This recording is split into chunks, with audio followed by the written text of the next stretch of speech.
हरे कृष्णा। तो आज हम अगस्त्य मुनि का जो योगदान है उसके बारे में चर्चा करेंगे।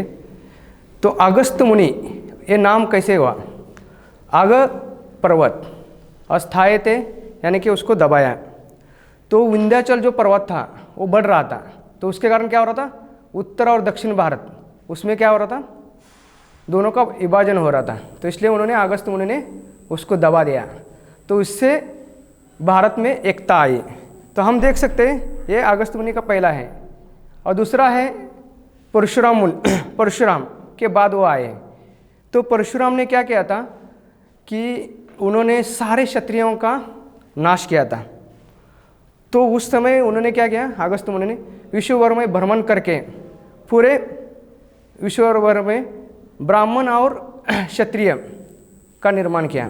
तीसरा है भारत में दो राक्षस थे।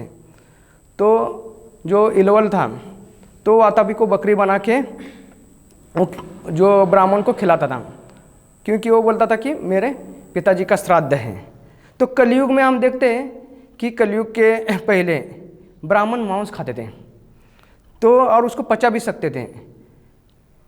तो ऐसे उन्होंने क्या किया, इलवल ने बहुत सारे हजारों ब्राह्मणों को मारा। तो जब अगस्त्य मुनि आए थे, अगस्त्य मुनि को भी उन्होंने क्या किया, वह ये जो है बकरी खिलाया। और फिर बाद में उन्होंने इलवल ने बोला कि वातापी बाहर आ जाऊं। तो अगस्त्य मुनि ने क्या किया, अगस्त्य मुनि बोले कि वातापी जीर्ण भव, यानी कि वातापी को मैंने जीर्ण किया है। और फिर बाद में उन्होंने उनके मंत्र शक्ति के द्वारा उन्होंने इलवल को ही मार डाला। तीसरा है अगस्त्य मुनि की खासियत कि हम देखते हैं कि जो ताल पेड़ है, तो ताल पेड़ का जो ये रस रहता है उसको चमड़े के पिशवी में रखा तो शराब बनता है। तो ये चार खासियत हमने देखें। तो ये अगस्त्य मुनि और प्रभुपाद में क्या अंतर है? तो हम देखते हैं कि प्रभुपाद उनसे भी बहुत बड़े हैं। कैसे? तो देखते हैं, देखो कि पहला है आग यानी बहुत बड़ा पहाड़। तो पहाड़ को क्या किया उन्होंने, उत्तर और दक्षिण जो पहाड़ है उसको दबा दिया, उससे भारत में एकता आई। लेकिन प्रभुपाद ने क्या किया, पूरे विश्व भर में भ्रमण करके जो अहंकार का पहाड़ था उसको दबा के अंतर्राष्ट्रीय संस्था बनाई। तो हम देख सकते हैं अहंकार यानी क्या है, मैं अमेरिकन हूँ, मैं चीनी हूँ, मैं जापानी हूँ, मैं या चाइना हूँ, ऐसा हर एक का ये रहता है। तो ये जो अहंकार का इतना बड़ा पहाड़ है तो उसको तोड़ा नहीं जा सकता, लेकिन प्रभुपाद ने उसको क्या किया, तोड़ दिया और ये संस्था का स्थापन किया है। और आप देख सकते हैं भारत में सब जगह आप कहाँ भी मंदिर में जाएंगे तो अलग अलग प्रकार की भक्त देखेंगे। दूसरा है अगस्त्य मुनि ने क्या किया, विश्व भर में भ्रमण करके ब्राह्मण और क्षत्रिय का निर्माण किया था। तो प्रभुपाद ने क्या किया, 1965 से 1977 यानी 12 साल, तो 12 साल में 14 बार भ्रमण करके उन्होंने काले गोरे पीले लाल सब प्रकार के लोगों को ब्राह्मण बनाया। ब्राह्मण नहीं तो वो वैष्णव बनाया उनको। तो हम देख सकते हैं कि उनके अंदर ब्राह्मण के कुछ भी गुण नहीं थे, लेकिन उनको क्या किया, ब्राह्मण के गुण दे दिया। और उससे हम देख सकते हैं कि प्रभुपाद ने पूरे विश्व भर में 108 मंदिर का निर्माण किया। और तीसरा है अगस्त्य मुनि के पास एक खासियत थी, क्या थी, इलवर और वातापी जैसे जो असुर हैं, तो उनका कार्य क्या था, ब्राह्मण और गाय को नष्ट करना। तो वो जो कार्य था, तो उदाहरण के लिए देख सकते हैं हम आजकल के जो राजनेता रहते हैं, तो उन्होंने क्या है, राजनेता ने डिस्कवर ऑफ इंडिया में कहा गया है कि मंदिर तोड़ दो और वहाँ क्या करो, कंपनी बनाओ। तो शिल प्रभुपाद ने क्या किया, अपने ग्रंथों द्वारा उनका हृदय चेंज कर दिया।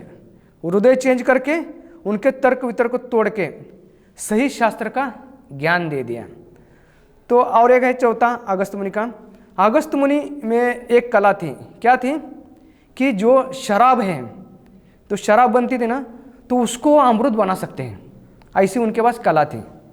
यानी कि शराब यानी क्या है, वो एक नशा है, यानी ड्रग्स या म्यूजिक का नशा। तो ये नशा है। तो प्रभुपाद ने क्या किया, ये जो नशा है ना, ये नशा में कृष्ण को डाल दिया और डाल के उसको अमृत बना दिया। इसलिए हम देखते हैं कि उदाहरण के लिए अमेरिका में बहुत बड़े बड़े लोग हैं, उनका इच्छा क्या है, बहुत कुछ करने की इच्छा रहती है। इसलिए प्रभुपाद ने उनको क्या किया, आप क्या करो, चाइना जाओ या जापान जाओ, पाकिस्तान में जाओ, वहाँ जाके क्या करो, प्रचार करो और वहाँ बहुत बड़े बड़े मंदिर बांध दें।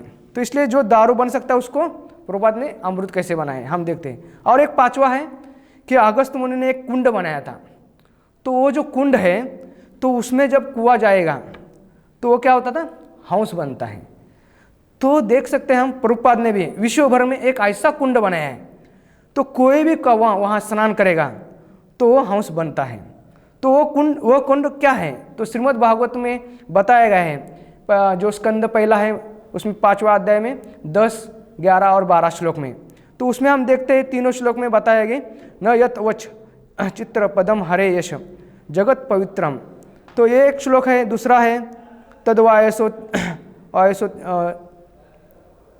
उसमें एक है। और तीसरा है नष्ट प्रायेषु भद्रेषु नित्यम भागवत सेवा।